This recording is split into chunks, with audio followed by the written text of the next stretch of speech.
Greetings and welcome to another Tomorrow's World webcast. My name is Wallace Smith. It's wonderful to have you here. And this, I'd say it's a slightly older news item actually. This had come to my attention at the very end of 2015, but actually it refers to an event coming a little bit from now, so it is still current. And it's an article I saw in The Economist in their Erasmus section, which talks about religion and culture and other things tied to public policy in terms of religion and public policy.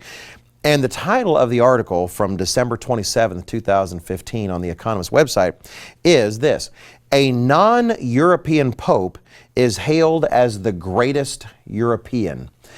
I thought it was a pretty catchy title, especially since recently I did a webcast on Angela Merkel in terms of whether she's the indispensable European. And here they're awarding a very prestigious prize to the Pope for his efforts for Europe. Actually, let me explain what that is to give some context. It's the Charlemagne Prize. Let me read actually from a very definitive source, Wikipedia, concerning the Charlemagne Prize. In this particular case, they get it right. They don't always. They mention here in Wikipedia, the Charlemagne Prize is one of the most prestigious European prizes. It has been awarded annually since 1950 by the German city of Aachen to people who contributed to the ideals upon which it has been founded, concerning the ideals upon which Europe has been founded. It says it commemorates Charlemagne, ruler of the Frankish Empire and founder of what became the Holy Roman Empire. He was the first real Holy Roman Emperor who resided and is buried at Aachen. It says traditionally the award is given to the recipient on Ascension Day in a ceremony in the town hall of Aachen. So they're awarding this prize to the Pope. Pope Francis of the Roman Catholic Church. I'll just read a few comments they mentioned. It's been given to non-Europeans before. They actually have a list of several in the article. For instance, Henry Kissinger for his efforts concerning building Europe. They refer to the famous thing where he said, if I were to call Europe, essentially, what's Europe's phone number? Noting at the time they needed more unity. Even President Clinton in his days after the Balkan Wars and such are fighting there, whatever it's called officially, he was given the prize. They point out in 2016 for this prize. It says, in 2016, though, European Unifier of the Year and recipient of the Charlemagne Prize will be Pope Francis. It says that he empathizes easily with people in the developing world who view the capitalist North, including prosperous Europe, as a zone of exploiters, moneylenders, and polluters bent on growing rich at the Southerners' expense. They're saying it's kind of odd that such a pope is being given an award concerning his benefit to unifying Europe. But they point out that, it says here in the article, but the selectors are adamant that Pope Francis, more than anybody else, has breathed new life into the construction of Europe at a time when that effort was sagging. One more sentence.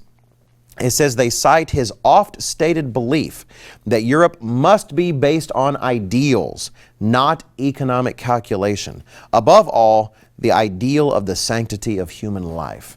Now, by that, I wish they meant, the life in the womb, but they don't necessarily. They're talking about certain human rights, et cetera, that he's pressing, including in particular the migrant situation over there.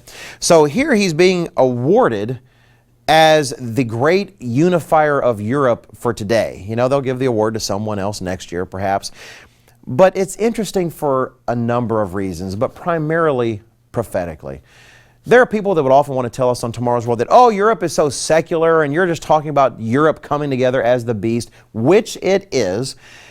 And they'll say, you guys need to get with reality.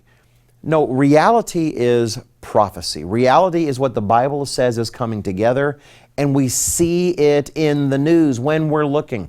Daniel chapter 2 talks about this final coming superpower being a mixture of iron and clay, that it's hard to keep together, and yet there it is as an entity. It's hard to keep together, and yet something is holding it together.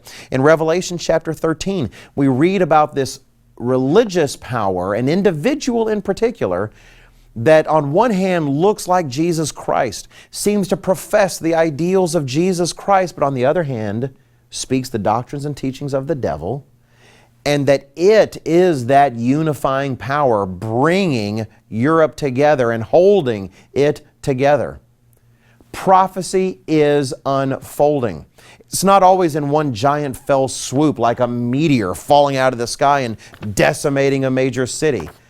Sometimes we proceed forward in giant steps, sometimes in small steps.